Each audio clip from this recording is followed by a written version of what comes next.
تو اس پر سے گزر ہوا تو نبی صلی اللہ علیہ وسلم نے کہا کہ تم آگے بڑھ کر تناول کیوں نہیں کرتے؟ تو انہوں نے کہا کہ یا رسول اللہ اس کو ہم کھائیں گے، یہ تو اتنا، یہ ایک تو گدھا ہے ویسے ہی حرام ہے، پھر مردار ہے پھر حرام ہو گیا، پھر اس وقت وہ گل چکا ہے، اگر کوئی حلال جانور بھی ہوتا تو اس حالت میں وہ کھانے کے قابل نہ ہوتا، تو ہم اس کو کھائیں گے؟ تو نبی صلی اللہ علیہ وسلم نے فرمایا کہ جو اس سے پہلے تم نے غیبت کی ہے اس سے اس گدھے کا گوشت کھانا بہتر تھا،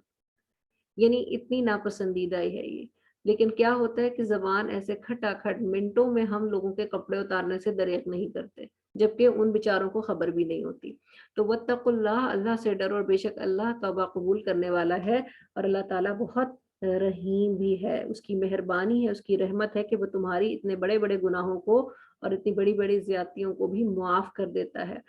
یا ایھا الناس انا خلقناکم من ذکر و انثی وجعلناکم شعوب، اب جو پیچھے بات چلی آ رہی تھی نا کہ ایک دوسرے کا مذاق مت اڑاؤ، ایک دوسرے کی رسپیکٹ کرو، تو اس کے متعلق اب آگے تمہیں بتایا جا رہا ہے یا ایھا الناس کے لفظ سے۔ ہم نے یہ پڑھا کہ یا ایھا الناس تو ہم مکی صورتوں میں پڑھتے ہیں، اور یہاں ہم مدنی صورت پڑھ رہے ہیں، اب یا ایھا الناس سے کیوں خطاب ہوا؟ اس لیے کہ بات کس کی آ رہی ہے؟ آدم علیہ السلام کی، تو تمام کی تمام انسانیت آدم علیہ السلام کی اولاد ہے، اس لیے اب لفظ یا ایھا الذین آمنو کے بجائے کیا آ گیا؟ یا ایھا الناس، اے لوگو، تمہیں بے شک ہم نے پیدا کیا ایک مرد اور ایک عورت سے۔ تو اصل تو تمہاری یہی تھی، بعد میں تمہیں قبیلوں میں ڈسٹریبیوٹ کر دیا گیا، جیسے جیسے آبادی بڑھتی گئی تو ایک ماں باپ کی اولاد جو ہے وہ آگے نسل در نسل بڑھتی گئی، اور پھر اس باپ کے حوالے سے نام جو ہے، جیسے ہم بنی اسرائیل کا نام یعقوب علیہ السلام کے حوالے سے، اولاد یعقوب ہونے کے حوالے سے بنی اسرائیل ہو گیا، پھر بنی اسماعیل ہو گئے، پھر بنو اسحاق ہو گئے، پھر ہوتے ہوتے قبائل میں لوگ بڑھتے گئے، جیسے جیسے بڑھتے گئے پھر وطن میں بڑھتے گئے، تو وہ قبائل بھی اپنے جگہ رہے، وہ وطن بھی رہے، پھر وہ خاندانوں کے نام بھی رہے، پھر اپنی زبانیں مختلف ہو گئیں، اللہ تعالیٰ نے جیسے جیسے دنیا میں لوگوں کو پھیلاتے گئے تو زبانیں مختلف ہو گئیں، اب زبانوں کا فرق ہوا تو پھر اس حوالے سے بھی قومیتیں بن گئیں، علاقوں کے حوالے سے بن گئیں، ٹھیک ہے؟ تو ان سب سے لوگوں کو انسیت ہوتی ہے، اور یہ نیچرل ہے ان سے انسیت ہونا، جس طرح سے اگر کسی پرائے کے بچے کو اگر تکلیف ہو تو بھی تکلیف ہمیں محسوس ہوتی ہے، لیکن اپنے بچے کو ہو تو زیادہ ہوتی ہے نا، تو ایسے ہی انسیت جو ہے وہ اپنے خاندان سے، اپنے لوگوں سے، اپنے قبیلے سے، اپنی قوم سے، اپنے زبان سے ہوتی ہے، لیکن پریورٹی کس کو دینی ہے ہر معاملے میں؟ اللہ تعالیٰ کو۔ تو جہاں پر کوئی ایسا معاملہ آ جائے کہ ہمیں